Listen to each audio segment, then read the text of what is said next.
Early nominating contests build momentum for 2024 contenders seeking the White House.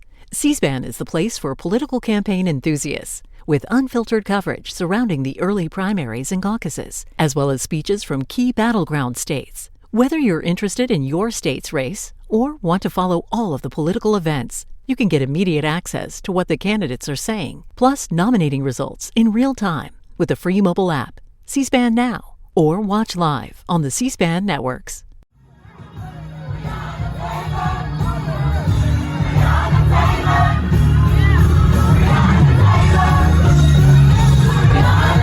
This is Make It Plain. MIP With Masamela Matfumo. Mark Thompson. Make It Plain. Get woke.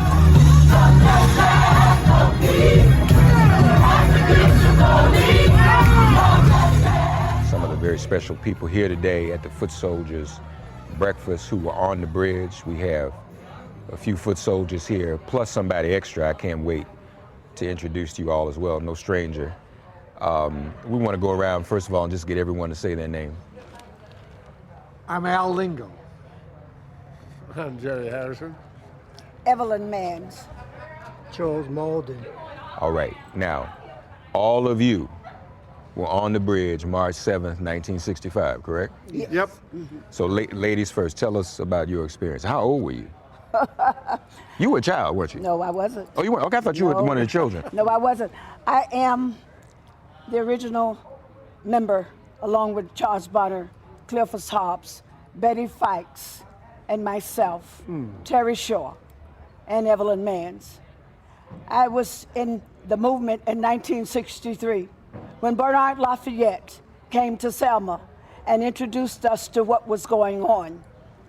And so as a result of the 1963 and the demonstrations and marches that myself and Betty Fikes led, I ended up on the Edmund Pettus Bridge with John Lewis. Now, my story is not a good story. I'm not excited about Selma because I think with what's going on in Selma right now, my heart is aching. The insidious and atrocious crimes that are happening to my people here in Selma breaks my heart. That's not what the Edmund Pettus Bridge was all about. The Edmund Pettus Bridge was about bringing us together as a people around all of the issues that was happening to our people in Selma. We have not stayed here after the civil rights movement as Dr. King in Brown Chapel when we sent for him and SNCC sent for Dr. King to come to Selma because we were here with SNCC, and Jerry will tell you that. And he asked us, King asked us to make sure that we kept the fires of the civil rights movement burning. I regret to say to you today, the fires in Selma have gone out. If you think I'm lying, look around at the conditions that exist here. If you think I'm lying, ask the residents that live here. The most insidious and atrocious crimes to happen to us as a people is happening in Selma now. And I regret to say that. I don't say that just to be saying it. I say it because my heart is breaking. All right. Brother, Al, you go next. Tell us about 57 years ago and how you ended up on that bridge. Yeah, I organized white people in the South for a Southern Christian Leadership Conference. And it so happened that before Bloody Sunday, we knew there was going to be a march. So we had white people, 73 of them from across Alabama, who came and marched here on that Saturday. And they had a fine time. C.T. Vivian spoke to them at the end. The next day, they were written up in newspapers across the country. Joe Ellwanger and Joyce Ellwanger from Birmingham at the time led that group. And I'm pleased to be here to report that white folks are people of privilege and they've got to be grounded in reality. So we get out and vote. And that'll help us help them give up their privilege. Yeah. Brother Harrison, how did you end up On that bridge, March 7, 1965. You were, she said she wasn't a child. Were you a child then? No. I'm trying to help y'all out. I'm trying to I help know, but I was an old lady up on that bridge. No, I was one of the original 4 members that organized the movement here in Selma. Yes, right. And we led the first demonstration here. And I went to jail for 17 times and carried quite a few of you youngsters to jail. All right. And I'm proud to say that I left from there as long as I could. More MIP after this message.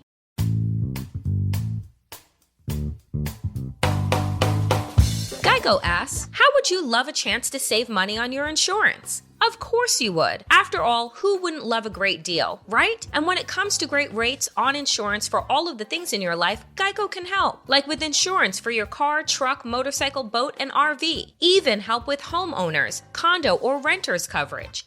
You could save even more with a special discount when you bundle your coverages. Plus, add the easy-to-use Geico mobile app, available 24-hour roadside assistance, and more. And choosing to switch to Geico becomes an easy choice. Switch today and see all the ways you could save with great rates and discounts. It's easy. Simply go to geico.com to get a rate quote or contact your local agent and get started seeing how much you could save.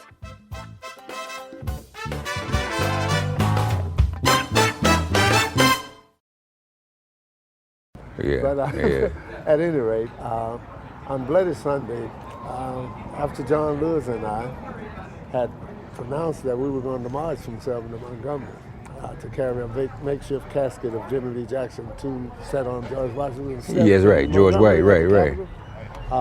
That's when the original march was organized, and I happened to be a part of that. And Bloody Sunday to me was, I had a bucket of water with rags in it because we anticipated tear gas and things of that sort. And in addition, prior to that, I'd say that I was present when Jimmy Lee Jackson was killed in Marion, Alabama. I was present when James Reed, the Unitarian minister from Boston, was killed at the Silver Moon. James Reed. Yeah. And I also was a member, I was a field secretary for SNCC, and I sat in meetings with Martin Luther King. And we argued in the meetings because we had different philosophies in SNCC than SCLC. Right. Lingo here, and verify that. But at any rate, Stokely Carmichael and I brought Malcolm X to Selma from Tuskegee. And a week or so later, Malcolm was assassinated. That's right. Stokely Carmichael and Willie Squire and I rode to Atlanta, Georgia to pick up Ruby Doris, and we drove to Malcolm X's funeral in New York. Yes, sir. And there we had fundraising activities and that sort to send money to SNCC. After Bloody Sunday, I went on a fundraising tour for SNCC throughout New England. Okay. I made speeches throughout New England, and they would donate a check to send to SNCC, and they passed the hat for me. Amen. And that concludes basically what I like to say. I have 3 or 4 books inside of me that I haven't been able to write yet. But at any rate, I'm proud to be back here in Selma to be a participant in today's festival. You had to write these books. You need some motivation from Evelyn, the way she got on us in that lunch. That sounded like she mixed somebody there. I got scared when she finished. It's hard to get a word in edgewise with Evelyn. No, I'm saying maybe she need to motivate you, because we need those books, brother. Make him write those books, Evelyn. Well, I have quite a few stories And I'm writing my book now also. The women, because the women have been ignored. The women have, and listen to me please, the women have been ignored. The foot soldier women. There was no one in the world as brave as Betty Mae Fikes, who went on to continue her life, continue as a foot soldier, all of her career with John Lewis. Yeah. She was the woman that traveled with John Lewis every place that he went. And she told her story. I'm getting ready to tell Betty Fikes and my story now. Book will be coming out at the end of the year. Because the women of the civil rights movement, our story has not been told. Right. I'm not telling my story, and I'm not telling Betty's story, and Charles Bonner, and Cleophas Hobbs, and Terry Shaw. I'm not telling it for profit. Understand me. I'm telling that story, and that book is coming out to help the children of Selma. We have already agreed that we want no financial gratuities or compensations for that book. All right. We want to bring the money back into Selma and invest it in our children. Buy the book, please, when it comes out. the end of the year. That's an important story. Charles They'll be here tomorrow. Charles Mauldin organizes this Foot Soldiers Breakfast every year. Charles, you were also on the bridge March 7, 1965. Yes, I was on the bridge 3 times. First on Bloody Sunday, secondly on Turnaround Tuesday, and third the entire march from Selma to Montgomery. I was a monitor there. I remember being at the top of what they call Goat Hill on Dexter Avenue, just above Dr. King's church, looking back at thousands of people, black and white, Jews and Gentiles, of every faith and every denomination, coming to Alabama to uphold what was right and what was best about America. That was probably one of the most glorious days of my life, looking back and seeing America united behind what America's supposed to mean. I was a student leader after Jerry and Betty them came about. As a matter of fact, I remember Terry Shaw lived right there across the street from me. And yes, he did. I was maybe about 14 or 15. Yes, he did. And he invited me to go to the March on Washington. Yes, but he did. I was at a very low level of consciousness at that time, a very young person. And the idea of going to Washington was unheard of given my family background. But after meeting Bernard Lafayette, he asked simple questions like, why can't you drink out of the white fountain? Why can't you go to the white school? Why can't you go to the white hospital? And that began to, I became impregnated with the inconsistencies in my life. And for about a year, in about a year, it agonized me about what to do about that. And when James Orange came to town, we met him at, and James Orange had organized students in Birmingham, and he sort of took Bernard Lafayette's place. And he came to town, and the Freedom House. We met at Brown Chapel Church. And I didn't know it at the time, but I think the reason I was chosen, not because I was more outstanding, but because I was consistent and reliable. You know? Yes, you were. And this is probably an indication of like why I was chosen then. And I was able to be a part of, like I say, Bloody Sunday, Turnaround Tuesday, and the March to Montgomery, and I'm all the better for that. I've been on that path ever since, but I've always recognized I'm a very good defensive person. I'm not your charismatic leader, and I always sort of stay in my lane. I do what I'm good at, and I leave the rest of other people. We need you, Charles. No, you're wonderful. We love you. We love you and what you're doing. Just for the four, were each of you on March 7th injured? Was anybody here seriously injured of the four of you? More MIP after this message. Fear. I just had fear. I experienced the worst fear that I ever experienced, and I have never experienced again in my life. I have traveled the entire continent of Africa, bringing economic development to the motherland. And I've been in third world countries that petrified me. But yet, in Selma, I experienced the worst fear that I had ever experienced in my life, and I've never experienced again. Were you injured? Yes, I had a horse that stepped on my back.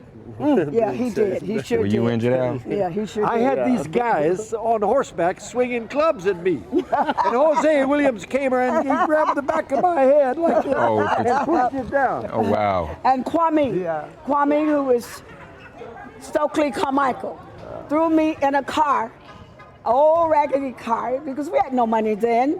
Those college boys had no money. They were here volunteering their services in Selma because they knew that we needed to raise our level of consciousness about what's going on.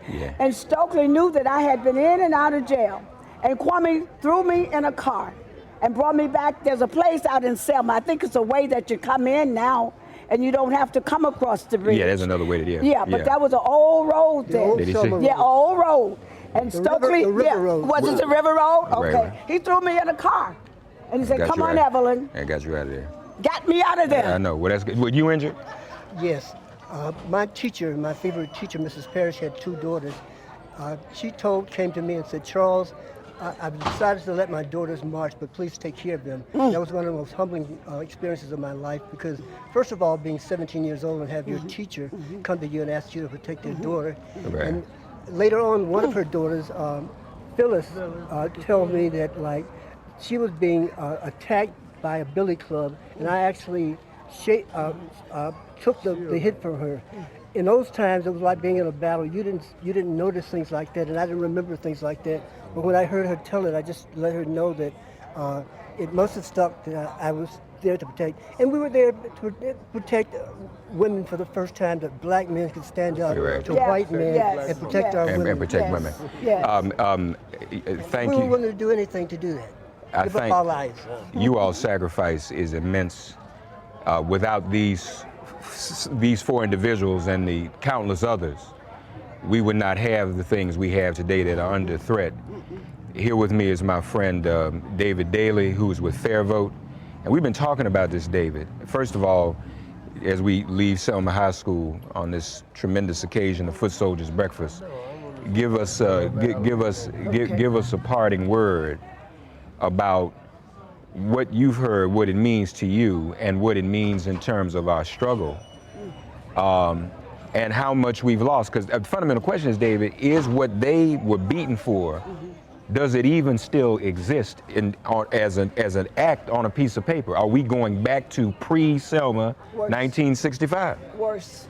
This is the threat. This is what we're living with. It's a humbling honor and thrill to be amongst those who fought and gave us a democracy in this country for the first time. The Voting Rights Act made America a democracy. It was the first real effort to live up to the promise of what this nation vowed and says that it is. And it didn't take very long for the assaults on it to begin, right? It's the very next year that South Carolina files suit and says, this is wrong, we shouldn't be singled out. And by 2013, in Shelby County versus Holder, you see the John Roberts Court make its first evisceration of Section 4 and Section 5, and that has continued to this day. What the Shelby County case wrought is the voter suppression that has cascaded across the country, beginning that very afternoon when Texas enacts its voter ID bill, the very next day, right here in Alabama, where they were ready for this with a voter ID bill that they put into effect just about immediately. And we've had a decade of that, and now we're seeing the assaults on Section 2. So, you know, what happened here in 1965 is being torn down piece by piece by a Supreme Court of robed ideologues that is determined to take this country back to a very dark place. Oh, God. Folks, that wraps us Thank up you so much. from Selma High School, this annual Foot Soldiers Breakfast. Thank you. And I want to thank you all for allowing us to document you. People need to hear this story. We need to be inspired to continue this fight. The generations, our generation, David, the folk coming behind us, we have to figure out ways to keep this going, because our enemies never stopped. They never stopped. They have fought against you all. And that's the that's the power you all have had. That even though you all did that 57 years ago, they've been fighting against you ever since. And let me just say why. Because it's important for us to understand why they are fighting against us. In this country, and I regret to say this, but in this country, there is a natural hatred of people of color, particularly black and brown people. And it has increased over the years because of the installment of President Barack Obama, and because of Trumpism, and you can quote me. All right. Because of Trumpism, it has increased, and it is worse than it's ever been. We need to understand what we're fighting against now. Thank you. Thank you all. Thank you. From Selma High School, folks, the Foot Soldiers Breakfast. Thanks for getting woke and listening to Make It Plain. Please remember to listen, like, and wherever you get your podcasts, please give the show a 5-star rating. And please do spread the word. Let's all continue to pray for each other during this pandemic and this police-demic. If all hearts and minds are clear, it has been made plain.